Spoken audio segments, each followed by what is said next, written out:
I'm Liv, your emotionally exhausted, chronically online host. And every day we talk about life, relationships, internet chaos, bad decisions, awkward moments, and all the things that spiral way faster than they should. Hook. I own a wrong send trophy. It's imaginary, sparkly, and definitely earned. Today, I will parade my most catastrophic sent to the wrong person texts, and you will feel better about your life choices. Promise.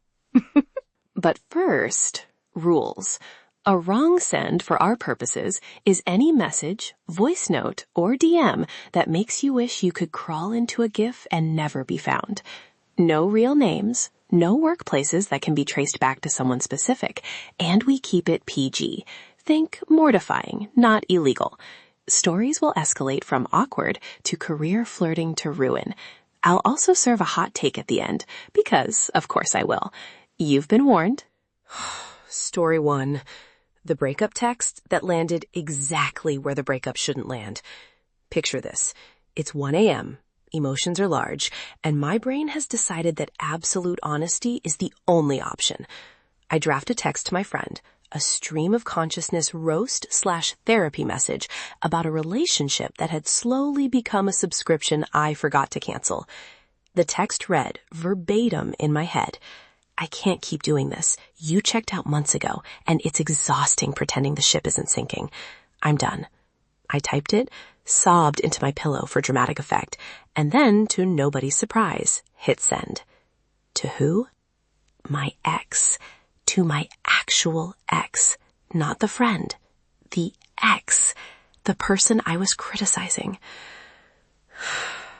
The fallout was textbook humiliation. He replied, "Wow.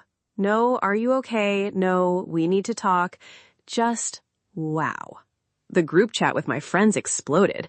They were equal parts sympathetic and gleeful, and I spent the next 3 days drafting increasingly competent apology texts that never managed to sound less like I was auditioning for a daytime soap. Lesson learned? If you're going to write a breakup manifesto at 1 a.m., open a notepad that autosaves and has no send button. Also, never rely on phone memory when you're emotionally compromised. That tiny glass rectangle will live to betray you. Story 2. The voice note that was flirtatious and inappropriate for a work channel. I will never forget how my own voice sounded as evidence against me. I had been texting a flirtation-heavy friend, innocent, spicy banter, and recorded a playful, breathy voice note that said something like, "Can't wait to see you later. I have a surprise." It was silly and flirtatious in a mildly theatrical way. I meant to send it to friend Becky. Instead, it went to the all hands work channel. Imagine your entire company stopping what they're doing and listening to your flirtatious whisper, and then everyone pretending they didn't hear it, but messaging you privately, "Everything okay?" My attempt at recovery was a masterclass in social cratering. I pretended it was a voice test for microphone quality. I wrote an overly enthusiastic follow-up. Testing audio levels. Quality check. Very professional. Nobody bought it. Rumors circulated for weeks.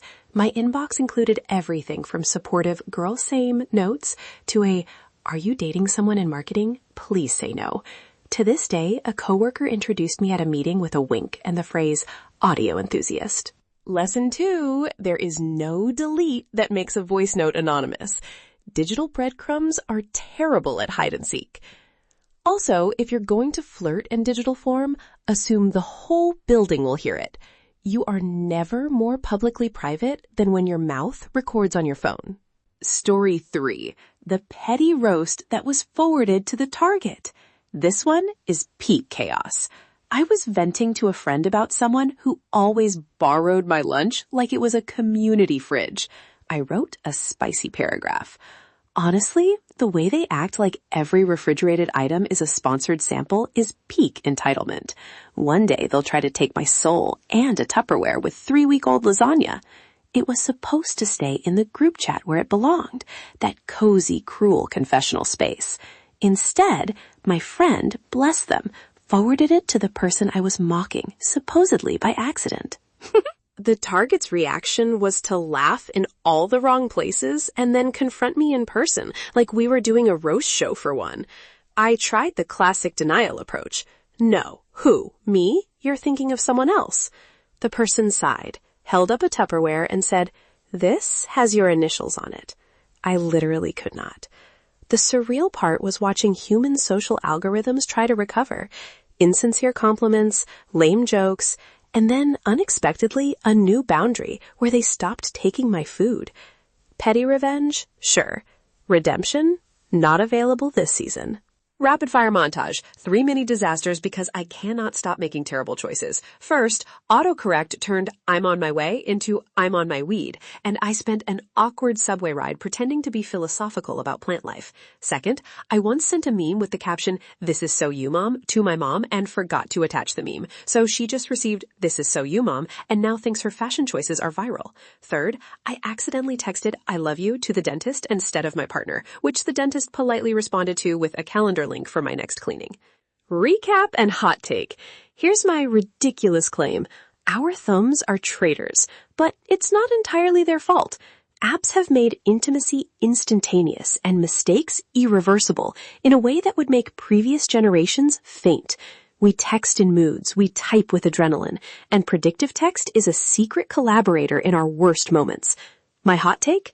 Accidental honesty might be the most honest form of communication. It forces messy cleanup, accountability, and occasionally unearned comedy. Quick real feel advice. 1. Draft dramatic messages in a notes app, not in a chat with the person involved. 2. Mute channels when you're emotional. 3. If you do something catastrophic, own it quickly and with humor. People forgive weirdness when you meet it with humility and a good apology meme. If today's episode made you laugh, feel slightly better about your own life choices, or want to confess your worst wrong send anonymously into the void, please leave a review and share this episode with someone who needs a reminder that we all ruin things sometimes. Drop your worst oops wherever you leave reviews. Anonymity recommended, therapy optional, memes mandatory. Leave a review, rate the pod, and tell the world your digital disasters. If today's episode made you laugh, question humanity, or feel slightly better about your own life choices, then my job here is officially done. Stay chaotic.